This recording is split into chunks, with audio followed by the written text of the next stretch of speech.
¿Hay relación entre el fútbol y la política? La mayoría de la población daría esta afirmación por válida, casi sin pensarlo. ¿Qué hay de cierto en todo esto? ¿De dónde viene y hacia dónde va esta relación entre dos piezas clave de la identidad uruguaya? Nunca hemos estado tan unidos, por encima de las clases sociales, por encima de los colores políticos. En Uruguay, sin ninguna duda, hay una relación fútbol y política históricamente. Son dos expresiones populares muy características. La política porque, por definición, en la democracia es un asunto popular, y el fútbol por lo dominante que ha sido en la sociedad uruguaya. De modo que siempre hubo una íntima relación, indisoluble relación. Que yo diría que en los últimos años de algún modo ha disminuido por ciertas circunstancias. Antes se buscaba más un diputado o un político para presidir el club. Hoy se va más para el lado empresarial o financiero. Es un poco distinto. Acá hay un toquecito, un matiz diferencial, me parece muy importante. Pero en cualquier caso, no hay duda que esa relación ha sido históricamente muy importante. La relación entre fútbol y política ha sido siempre bastante cercana, pero agitada. El fútbol trató de utilizar la política y la política no siempre pudo utilizar el fútbol.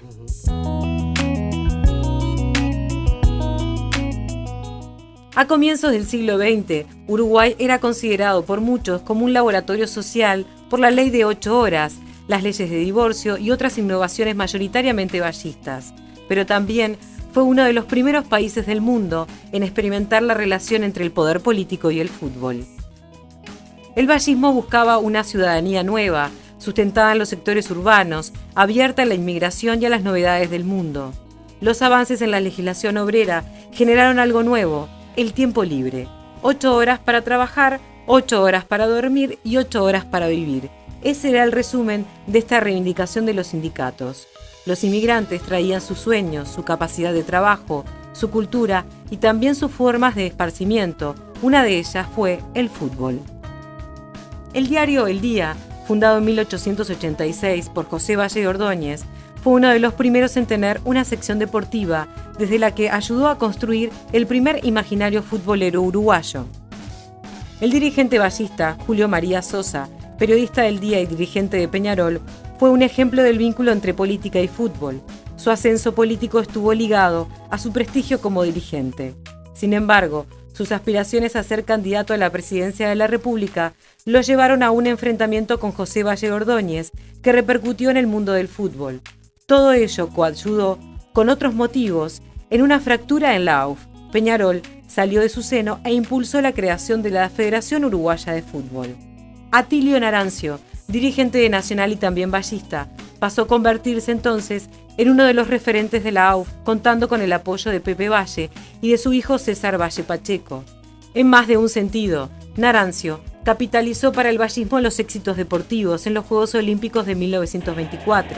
La imagen difundida por el gobierno que identificaba al Uruguay como un país pujante en su economía, con modernas leyes sociales y un sistema político considerado de avanzada, se asociaba al éxito deportivo del combinado celeste, en aquella generación triunfadora de los 20 y los 30. El Día llegó a enviar a un periodista a los Juegos Olímpicos de París de 1924, nada menos que Lorenzo Valle Berres. Una de las cosas que sorprendía del Uruguay en los años 20 era que las personas que integraban el gobierno, la oposición y la dirigencia del fútbol eran a menudo las mismas. Existía un triángulo que asociaba el destaque económico en tanto condición para el destaque en la dirigencia deportiva y en su consiguiente destaque político. Siempre se discute si los políticos han usado el fútbol como un elemento de encumbramiento personal. Yo no lo creo, porque ni Tabaré Vázquez fue presidente por haber estado en Progreso, ni personalmente mi vínculo con Peñarol creo que haya tenido nada que ver con mis posibilidades políticas y ni Wilson Ferreira por haber sido delegado del Club Nacional de Fútbol, y suma y sigue, digamos, ¿no? En el comienzo los clubes buscaban dirigentes que fueran además políticos para conseguir, por ejemplo, cancha. En el momento que conseguir cancha era un sello de que el equipo podía competir, bueno, el dirigente conseguía a través de la intendencia o algún otro organismo estatal algún predio para entregar al club. Eso fue en el comienzo. Un político tenía una doble ventaja. Por un lado, era un portavoz calificado, alguien que sabía explicar, que sabía hablar, que sabía representar. Y en segundo lugar, que podía ejercer una cierta influencia en los presupuestos del Estado, en esto, para conseguir algunas cosas en tiempos en que esto ocurría. Hoy también eso ha cambiado. Hoy a nadie se le ocurre que con un deporte mucho más profesionalizado y con un fútbol que hoy es un negocio de espectáculo, ¿no?, ir a pedir dinero público, digamos, ¿no? Eso no está en los cánones actuales, pero antes conseguir una cancha, un subsidio para un estadio, cómo se hicieron el estadio de Cerro, cómo se hicieron las canchas. Bueno, fue con alguna ayuda pública siempre, ¿no? Las propias canchas son todos predios municipales en Montevideo, la gran mayoría por lo menos. Entonces, quiere decir que esta es la razón.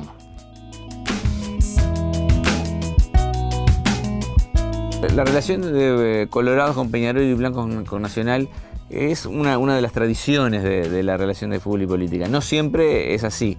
En realidad, por ejemplo, los presidentes de Peñarol siempre han sido colorados. En cambio, de Nacional ha habido blancos y colorados.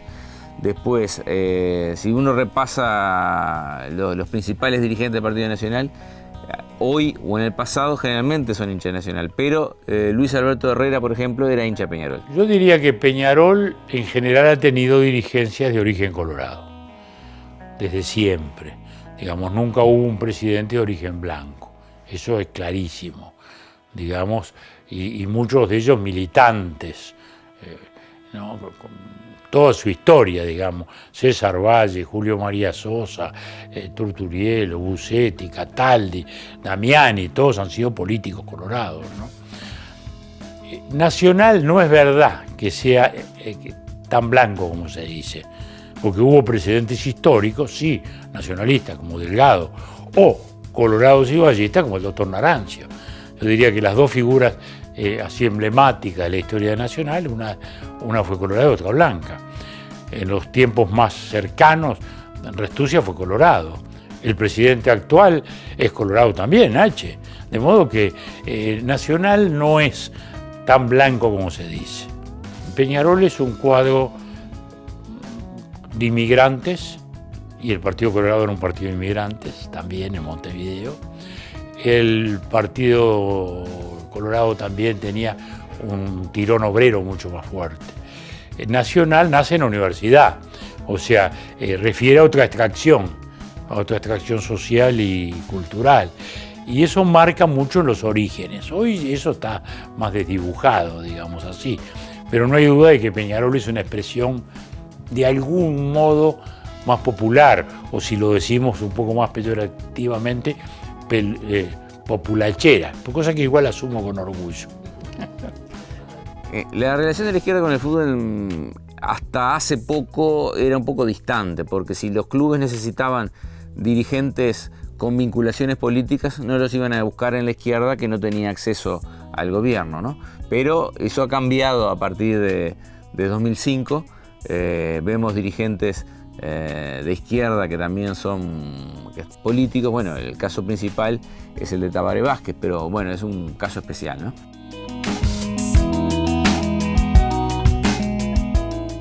En 1934, Mussolini transformó al Mundial de Italia en un torneo fuertemente politizado. Si bien el Duce no tenía intereses futbolísticos, entendió de inmediato las posibilidades propagandísticas del fútbol y se encargó de que todo el campeonato estuviera al servicio de la difusión de la ideología fascista. En 1978, el Mundial de Argentina fue utilizado por la dictadura que gobernaba aquel país para intentar invisibilizar el terrorismo de Estado y las flagrantes violaciones a los derechos humanos en procura de unificar a la nación y dar prestigio a sus gobernantes. El caso del Mundial 78 tomado siempre como ejemplo de manipulación de un torneo deportivo por parte de un gobierno, sobre todo de una dictadura. La dictadura argentina tomó en sus manos la organización del torneo porque venía atrasada la preparación, como un elemento propagandístico para mostrar al mundo lo que pasaba en Argentina, supuestamente, escondiendo abajo de la alfombra todas las matanzas, toda la tragedia que significó la dictadura, pero también aprovecharon la enorme inversión para desviar dinero a los bolsillos de los principales jerarcas. En Uruguay eso no se pudo dar, primero porque, como les dije en el caso del Mundialito, el gobierno no se interesó inicialmente. Tampoco en Uruguay se mueven las fortunas que se movieron, por ejemplo, en Argentina para el Mundial 78. Y generalmente el fútbol fue más que una vidriera o algo para mostrarse, fue un problema más, ¿no? Como por ejemplo, la economía del fútbol hoy y en el pasado nunca fue brillante. Tomar en sus manos el fútbol para el gobierno representaba tomar un problema más. Entonces por eso tampoco se hicieron cargo de muchas cosas. En la Copa del 80 hay una leyenda que pretende instaurar la historia de que la dictadura influyó para ello. Fue estrictamente lo contrario.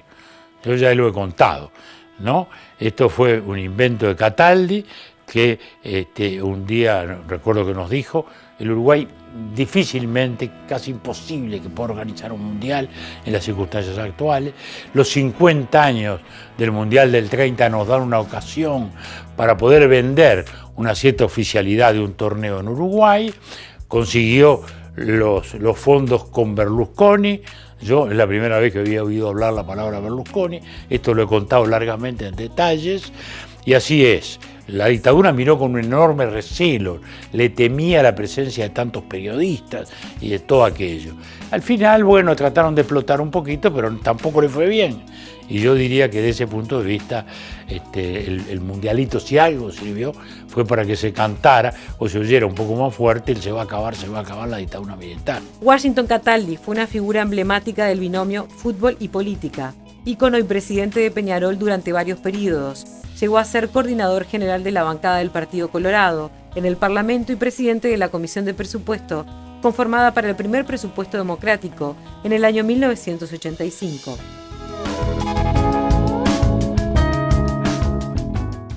La asociación no ha significado realmente un fenómeno de influencia política, ni lo va a seguir siendo.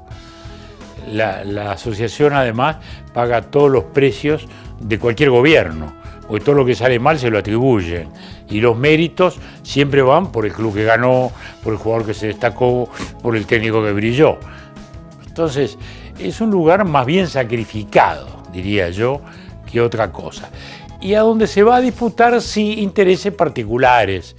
En una época eran más dominantes los cuadros grandes, en los últimos años han sido los cuadros chicos, esa es la verdad. Entonces, es eso la asociación.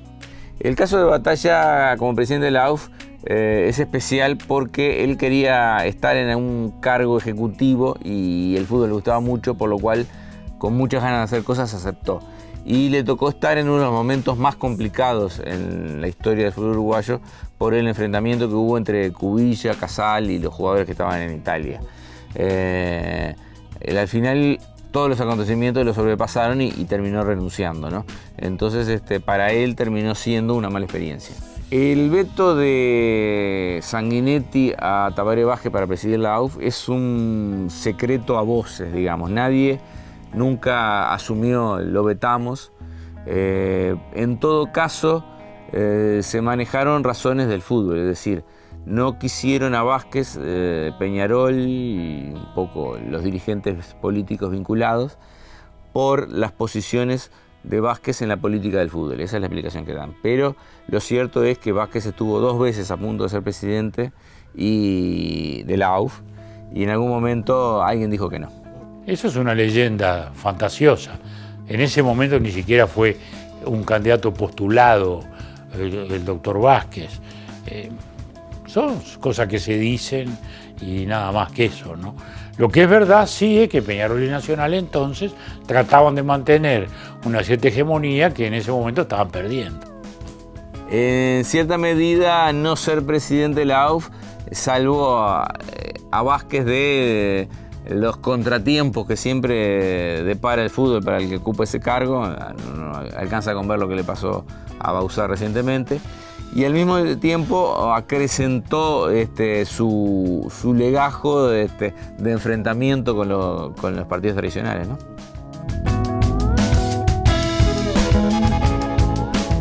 Actualmente otros actores ingresan al ruedo jugando roles diversos, como es el caso de Paco Casal y la empresa Tenfield. Los derechos de televisión y el poder económico juegan fuerte, arrastrando a los actores políticos hacia una contienda nueva. Violencia en las canchas, derechos de televisión, las decisiones políticas que se mezclan con conflictos entre privados. El último hecho que muestra la relación entre fútbol y política en Uruguay fue la caída de Sebastián Bauzá como presidente de la AUF. Pero más que fútbol y política, yo agrego una tercera pata que es la actividad comercial, la actividad empresarial. Entonces, al vincularse y confundirse tanto los intereses políticos como los económicos y los futbolísticos, termina siendo una mezcla que, que maneja muchas variables y, hay muchos intereses en juego que a veces uno no conoce. Pero lo que conoce son las consecuencias, ¿no?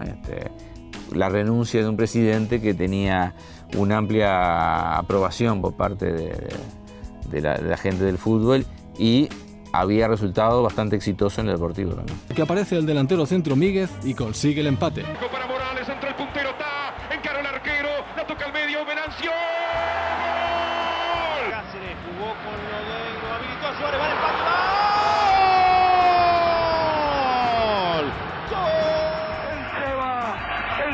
Toma carrera, el Seba va. ¡Gol!